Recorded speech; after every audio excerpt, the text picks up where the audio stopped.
Hello and welcome to the LANDFIRE and California Fire Science Consortium webinar.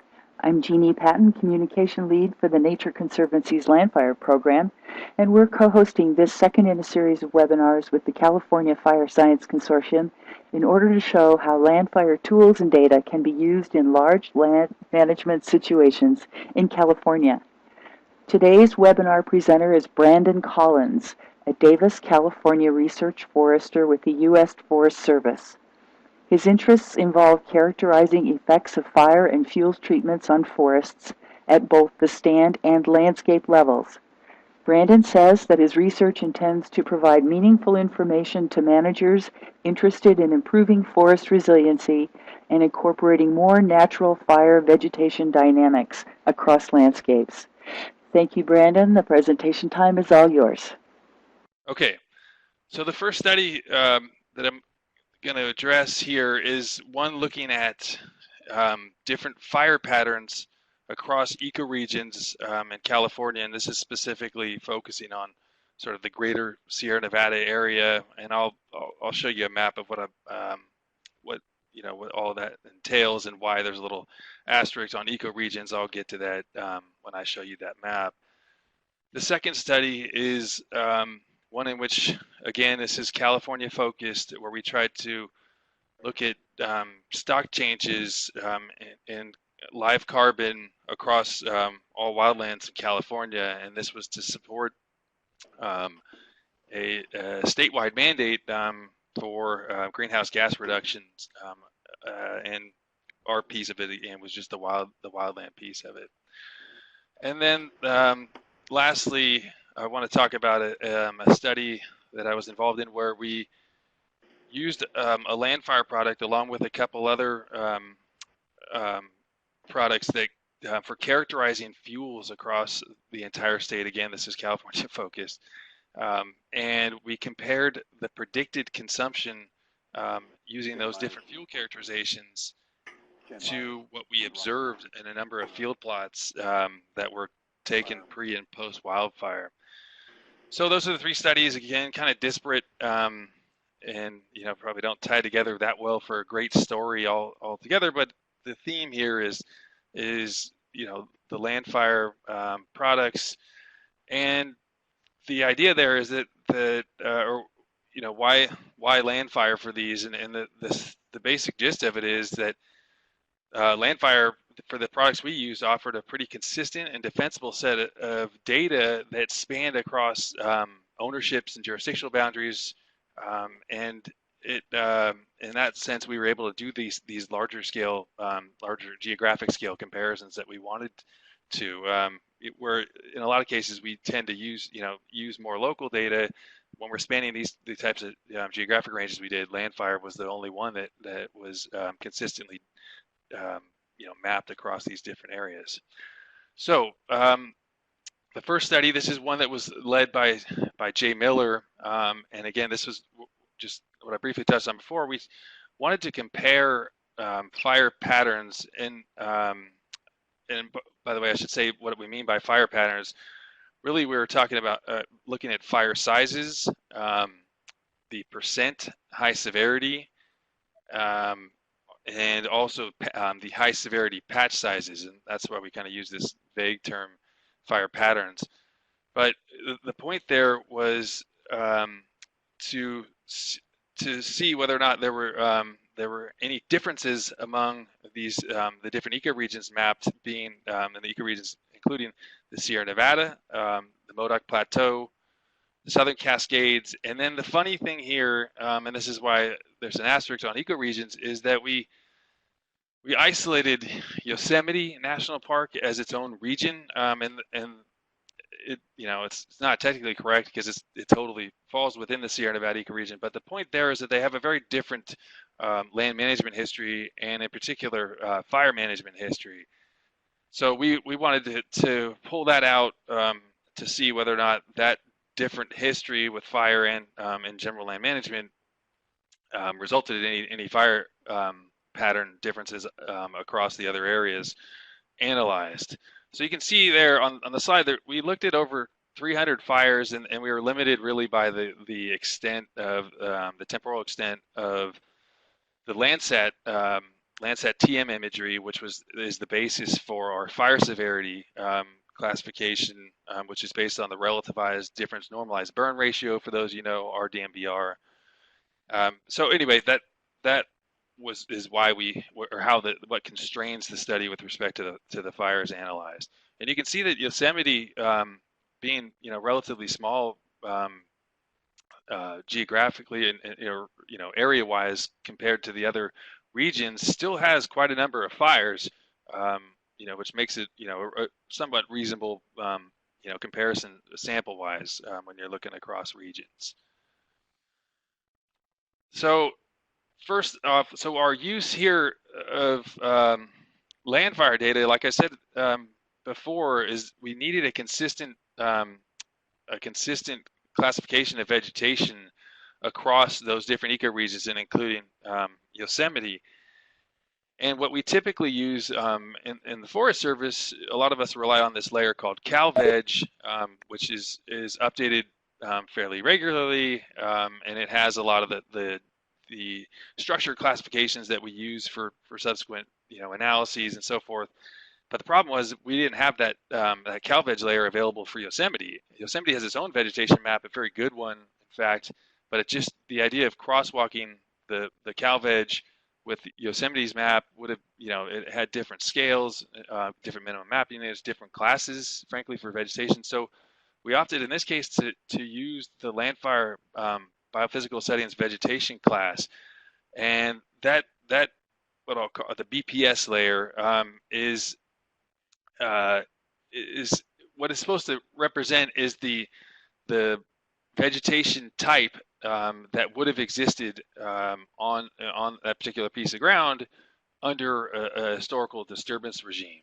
So it's it's an approximation or an estimation in a lot of ways, because we don't really know, especially covering that geographic area, exactly what was there vegetation-wise. But it's kind of a best approximation using a bunch of different data sources and a number of expert opinions, if you will, tied into large-scale spatial modeling. So this is just showing a brief sort of accuracy assessment based on a number of plots. I think over almost 1,200 plots that we used here. These are forest inventory analysis plots that fell within the study area, and the point is that we, at least when you compare what we commonly use on the forest side is the CalVeg to the LANDFIRE classes, we're seeing pretty good agreement, particularly in the mixed conifer and yellow pine classifications, or the BPS classes. Not as good for red fir, so pretty poor, in fact, there. That's only about 30% accuracy. But at least for the ones, red fir doesn't dominate, that much of the area. I think it's less than 20%, probably more on the order of 15% of the area. So for a large majority, which is yellow pine and mixed conifer, we think that those the BPS layer did a fairly good job of capturing at least what we see is out there using the FIA data. And in a way, this is a little bit of a mismatch anyway, because FIA is basically a capture, capture of what's currently out there, and the BPS is that again, that theorized idea of what was out there prior to us mucking up the disturbance regimes. But regardless, we felt pretty good about it. The fact that we had 70-60% accuracy in those, even in those classes, given the inconsistencies. So this is the main results slide from that study. Again, this is that one led by Jay Miller.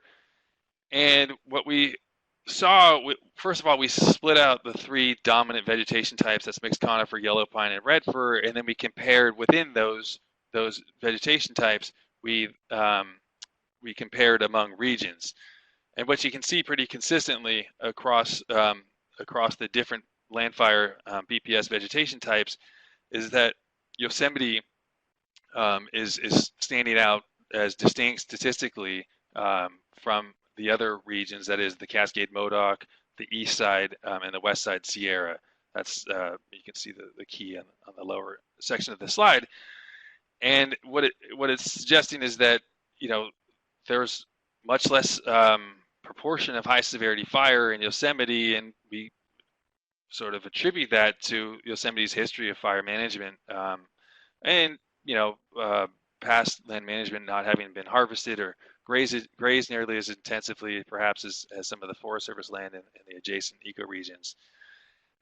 Their fire management, they've had a lot more managed wildfire to meet resource objectives. They continue to use wildfire, and we were sort of, at least with these results, and there's others that I'm not showing with regard to patch size, showing sort of the same trend in that there are smaller, high severity patches in Yosemite relative to the other regions, and we just thought that this was indicative of something that could be, expanded in terms of managing, wildfire under less than sort of extreme conditions to meet resource objectives.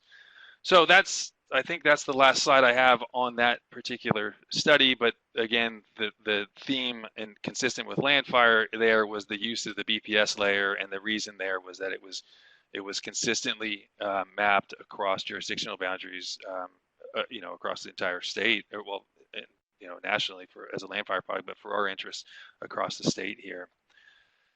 So if there aren't any quick clarifying questions, I'll move on to the second piece, and this is looking again at the carbon stock change in California wildlands, and it stems out of this bill passed in 2006 in California. It was called the California Global Warming Solutions Act, and it sort of mandates emissions reduction back to 1990 levels by 2020. There are certain mandates also set on that's statewide, and there are other mandates set on ecosystems, and that this one bulleted here, that no net carbon loss from ecosystems by 2020, and that's, for a lot of you that have been following what's going on fire-wise, we know that's going to be a heck of a thing to try to achieve, although it's something that we ought to be working towards. I would agree. So the idea here for our at least the design of the study, which is really this is to support the mission of the California Air Resources Board, which is to basically they're the body that has to make the assessments that were mandated in that AB 32 bill. So our study supported their assessment, in that we tried to deliver them a product that they could use now and into the future to assess the stock change in the wildlands, to see if we're meeting that 1990 or meeting that goal by 2020 of no net emissions on wildlands. So what we wanted from the study, and this is also more or less dictated, these principles are dictated by the California Air Resources Board, is they wanted an inventory-based, data-driven estimates of carbon stocks. And you could say, well, shoot, that applies to anything. And in our case, that what that meant was that we wanted a strong connection to some real measurements on the ground. And what we did for that was we took advantage of a huge data set of forest inventory and analysis plots across California.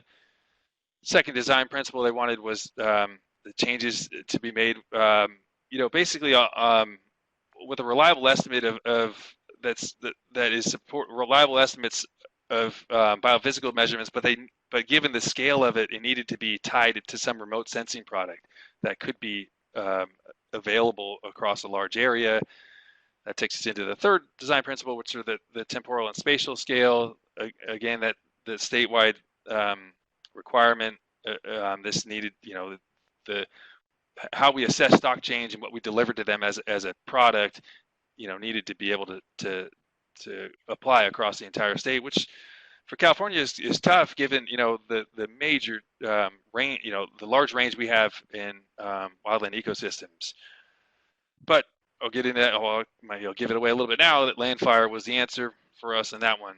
And then the other reason why LANDFIRE fit in terms of this scale question was that there were regular intervals for updating, which is sort of another requirement that the Air Resources Board laid out on our project, because they need to assess this not only now, they don't want a one-off, they need a product that they can come back to and assess it in 2015 and 2020, using hopefully the same methods. So you're not comparing apples and oranges there. And then the last design criteria was that we had to follow sort of IPCC guidelines with respect to estimating uncertainty, and there was a lot in this in terms of trying to generate these confidence intervals, which I'm not going to probably get into as much here, but that was an explicit part of this study, and a strong one, I'll say. So what we used for this assessment of carbon change, carbon stock change, and again, this is just the live carbon stocks. We kind of punted on the dead stuff. Just we didn't have, we didn't feel there was enough data there to consistently map this across the entire state.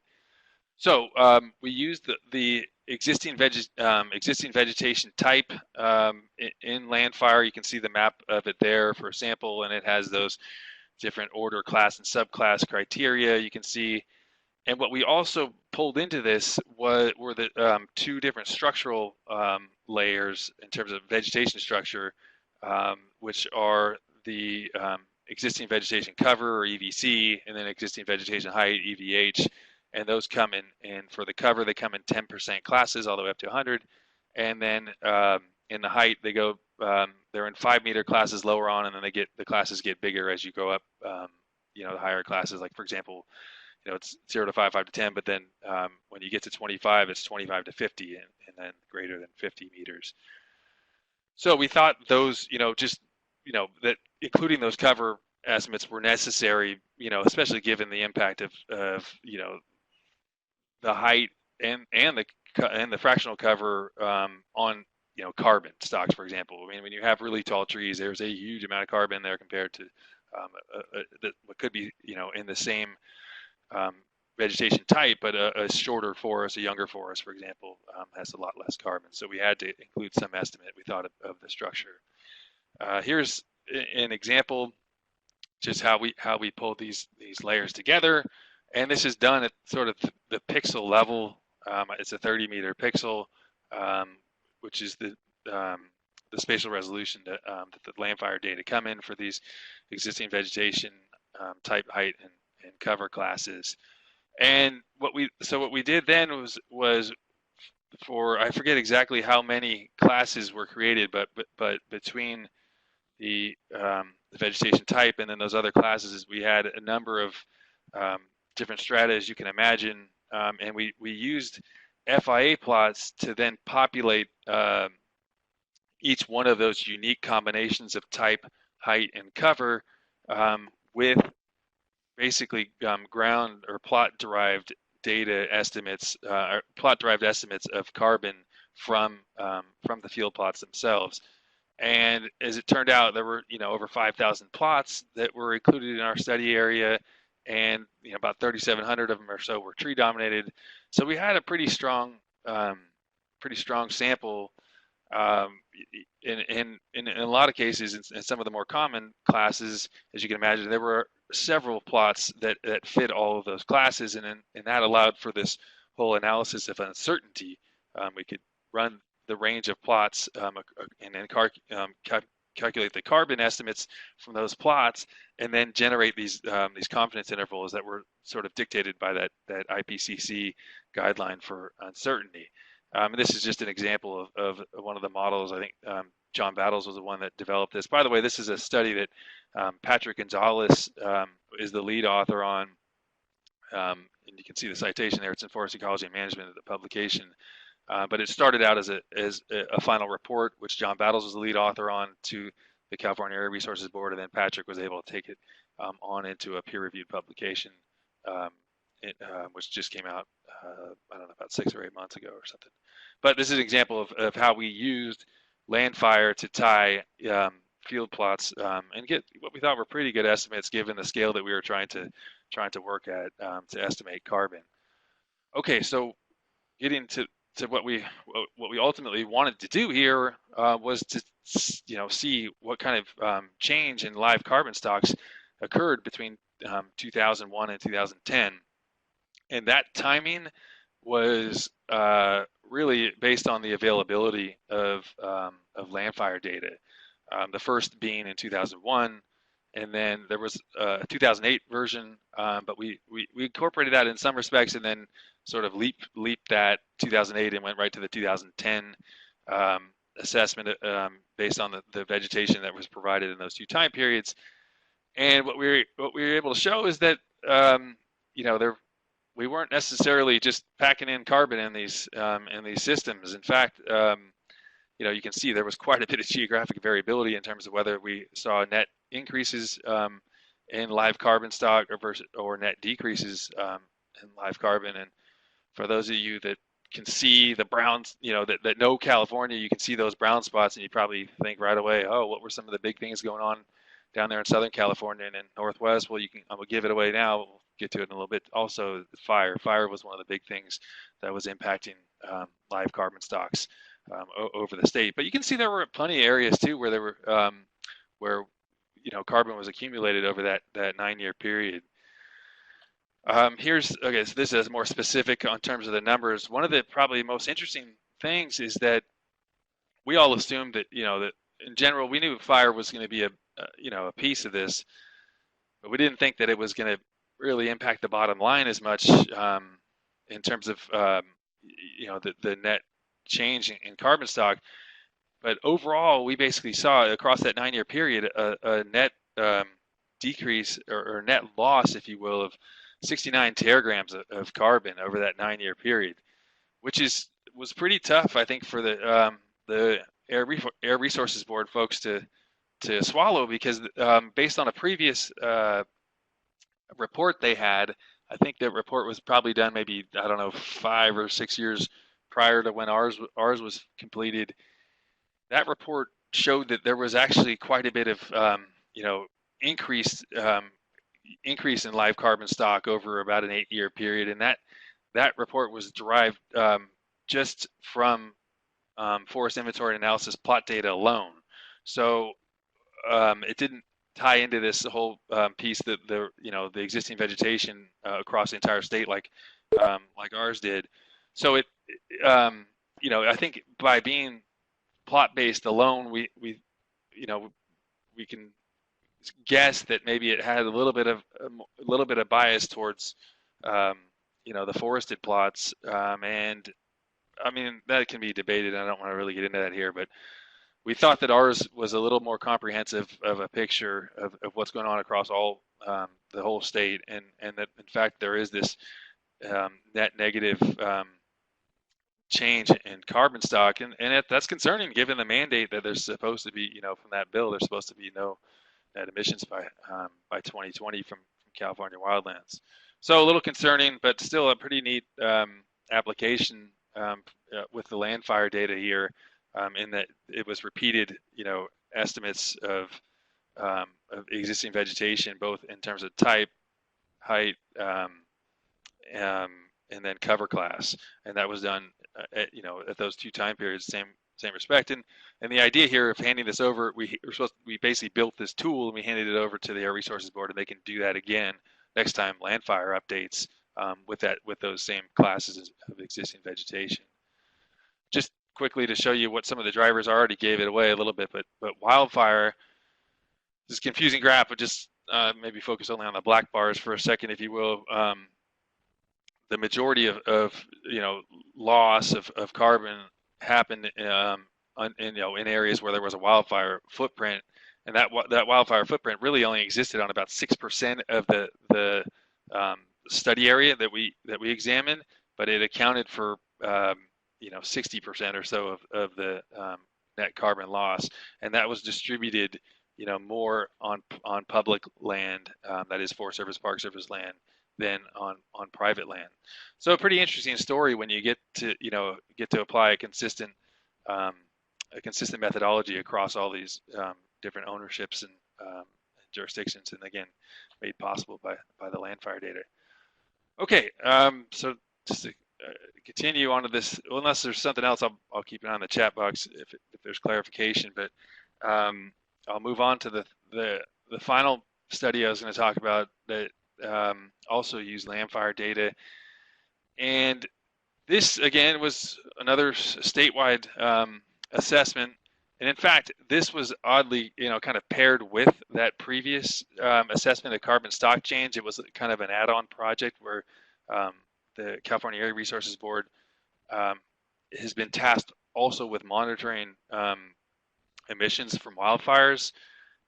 This is partly related to the stock change assessment, but it's also partly related to their normal mission of regulating EPA standards across the state.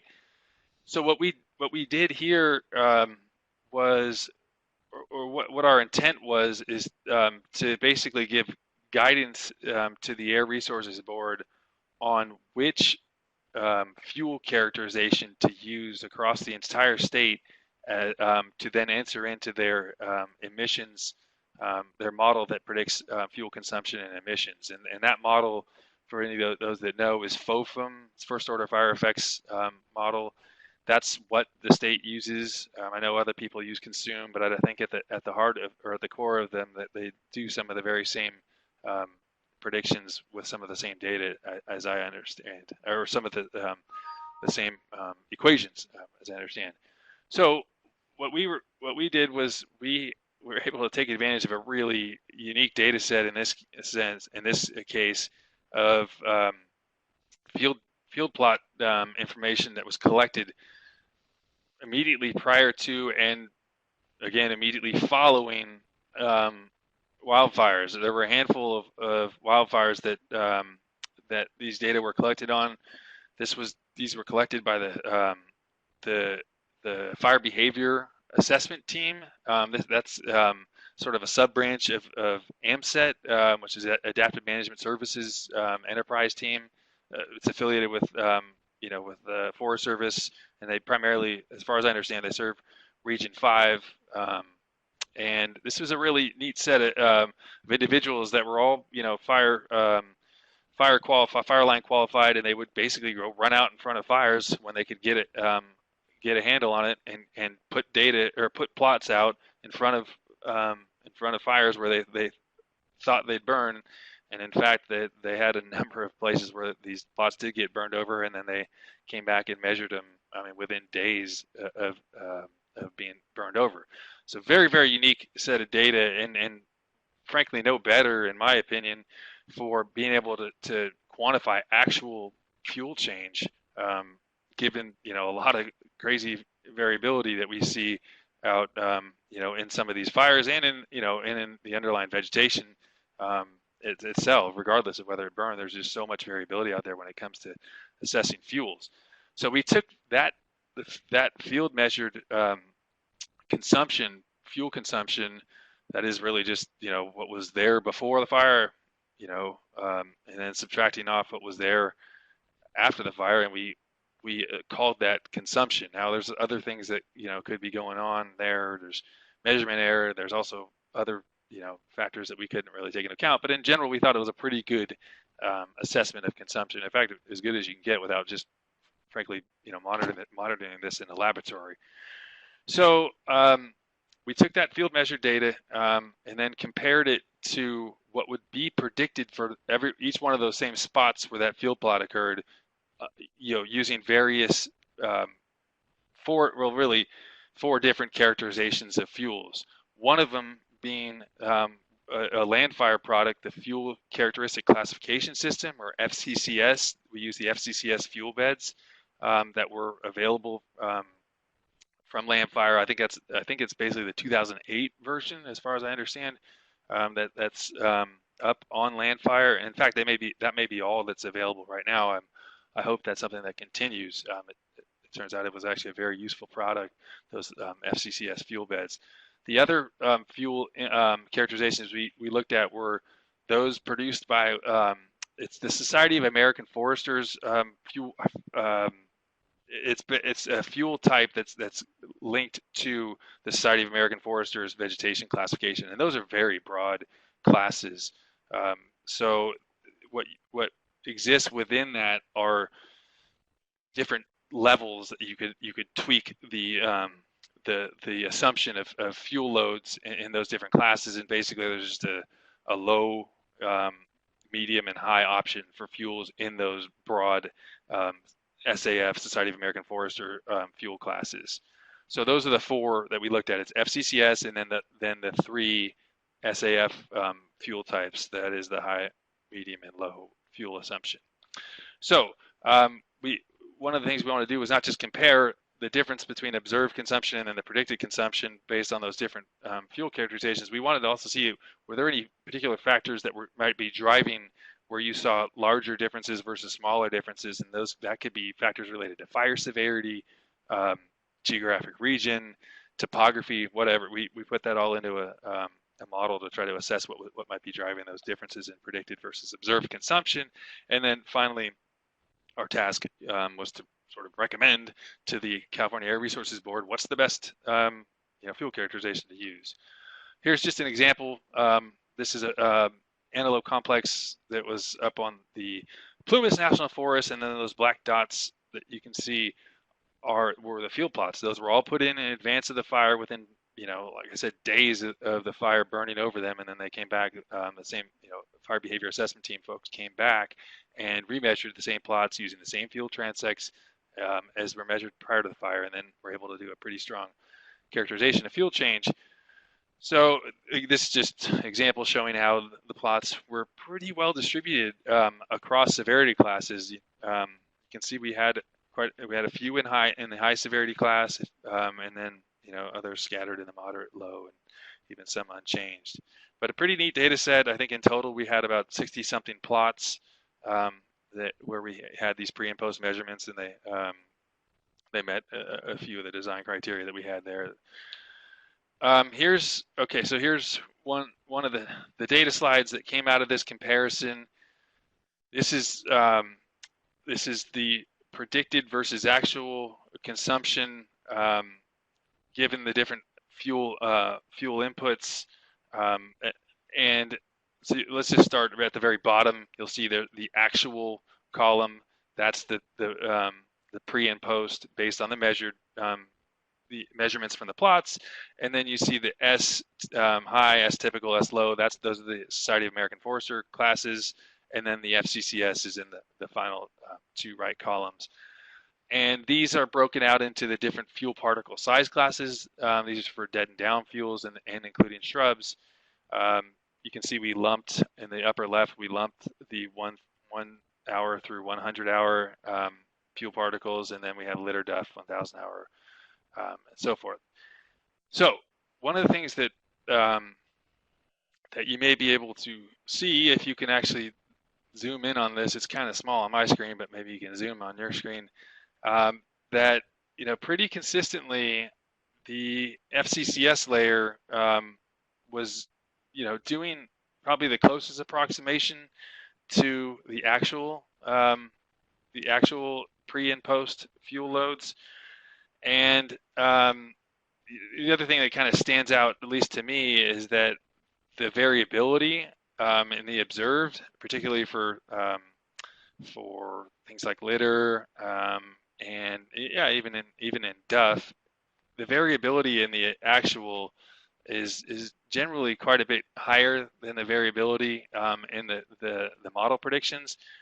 And here, the reason why there would be variability in the model predictions is because we ran each plot with its corresponding fuel type, based on where it fell geographically on those different maps. So you can imagine that we spanned quite a number of FCCS fuel beds, or quite a number of the SAF fuel classes. So we did have variability in the predicted data, using the fuel characterizations, but it seemed like for several different fuel particle classes, that variability was not sort of at the level that we had in the observed data. And for those of you that have sort of been out on fires, you can see that at least I can see it in my mind. Just there are plenty of areas that may have had 100% consumption where you didn't see anything but mineral soil, but then plenty of areas that had quite variable consumption where you have at least small unburned pockets, completely within the fire perimeter, but just something got skipped over, or there was a slight change in the weather conditions at that particular point. And you can imagine, there is a lot of variability out there, and to some extent, we know that with our models, we're not able to really capture that. So we're just hoping that we can do, a reasonable approximation. And by a lot of accounts, the FCCS did a really good job, approximating the actual change in fuel consumption, or the actual change in fuel loads, um, based on the field plots. I don't want to spend a lot of time on this, but what we did here was we used a categorical or conditional inference tree to try to assess what factors may be influencing whether or not we had large differences in the predicted versus observed consumption. And what it's generally showing is that if you look down at the very bottom, again, there's box plots, and when those box plots are well above zero, it means the predictions had predicted way more consumption or way more emissions than what were observed. So in most cases, the high option of in the SAF models was just way too high. It just it threw a lot more fuel out there than was actually out there before the fire, and then burned almost all of it. So that option we said was not a very good one if you were trying to if you believe that our data set from our field plots was pretty representative. But we had decent results with the FCCS, and then with the SAF low and typical fuel characterizations. But one thing the reason why I put this up there, and I didn't really want to get into the nitty-gritty, but is that we actually did see something distinct among the Klamath area fires and then the Sierra Nevada fires, and that we tended to overpredict more frequently in the Klamath Mountains, overpredict fuel consumption in the Klamath Mountain fires than we did in the Sierra Nevada. Not totally sure why there, but that was pretty distinct, at least according to this statistical model. Now, I put this up there to show what in the end we were trying to get at was this product to it's feeding an inventory that is being done by the California Air Resources Board in their inventory and basically carbon emissions from fires. And you can see that this is just showing the breakdown of emissions and this is averaged across all of the plots that we had, and then using, breaking them down by the different fuel classifications. You can see that, again, this is showing that FCCS probably did a reasonable approximation at estimating the carbon dioxide and methane emissions that you would get if you entered in the field data. So in this case, we predicted this isn't, we didn't measure CO2 or we didn't measure methane based on the field plots. What we did was we actually entered the specific fuel loads from the plots into this FOFA model to then predict CO2 and methane from the field, the field derived loads, and then compare that to the same predictions for those areas using the different fuel characterizations. And again, FCCS does a pretty darn good job at approximating not just the total emissions, but the breakdown between smoldering versus flaming emissions. And this is just kind of wrapping those same data up. This is our sort of uncertainty piece which is what tied it to the previous study looking at carbon stock change. And we also added an uncertainty piece to this, and you can see in the two highlighted rectangles here, FCCS, even given this broad uncertainty, it did a decent job at approximating the actual consumption. But one thing that's kind of wild is just how big those, if you look to the right, how big those confidence intervals are. There's just so much error in not only estimating fuels what are even out there in the landscape. There's a lot of error in that because there's so much variability even over small spatial scales. But on top of that, there's error in terms of the consumption. Let's say you even let's say you could get a perfect depiction of what fuels are out there pre-fire, you still may not have a good, perfect prediction for how much of that fuel is going to get consumed in a fire. And it's just such a variable process over the landscape that I think in a way we're going to have to live with some of this uncertainty. But that struck me from this one as just just being giant, and in a lot of ways it's hard to make strong statements one way or the other when you have this kind of error. But anyway, we understand the mandates on the state that they have to try to report these emissions, and again our recommendation was to use the FCCS layer. So that was all I had. I just wanted to show basically again the applications, even in a research standpoint, the applications of these really useful LANDFIRE data sets across these 3 different studies. And I realize it's pretty disparate and it may be too all over the place to follow, but if nothing else, maybe you just have exposure to some of these. So that's it. And I want to acknowledge sort of the co-authors here. Again, that first study was led by Jay Miller.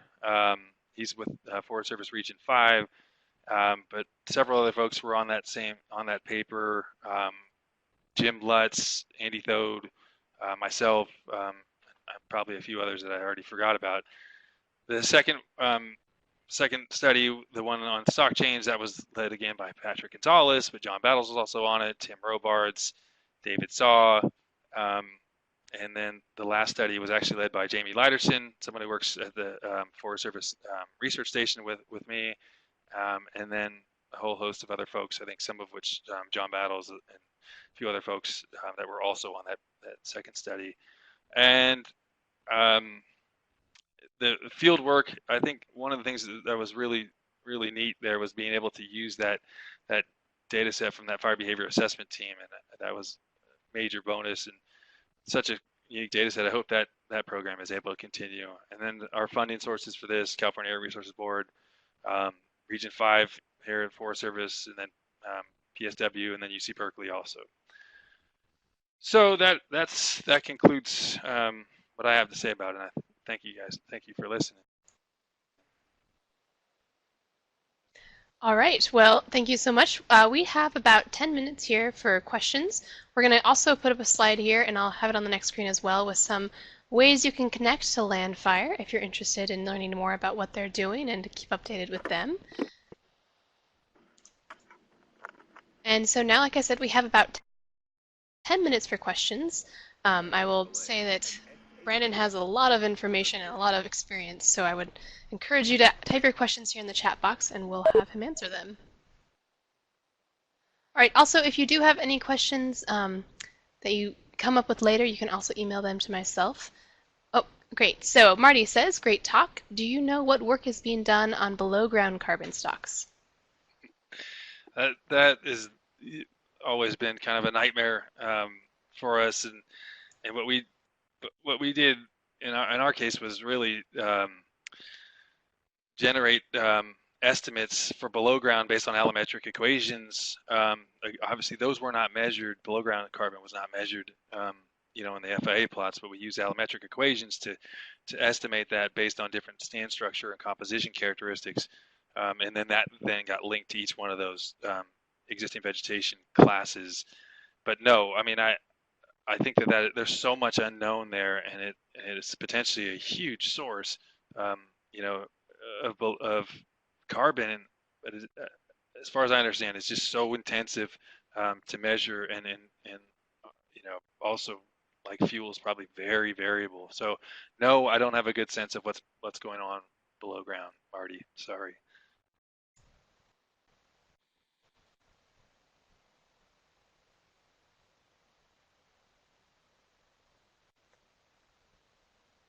All right, she says thanks. Any other questions out there? We still have a few minutes. All right, Patrick would like to know any thoughts on how well FOFEM FCCS relates to the FBS carbon reports for use in environmental assessments for Forest Service projects. No, that's a good question. I don't think we actually included that in this comparison. It'd be easy to do. Those carbon reports um, are easy to crank out of FES, but no, we haven't done that. That's something that frankly we could do pretty easily. Yeah, I'll leave it at that.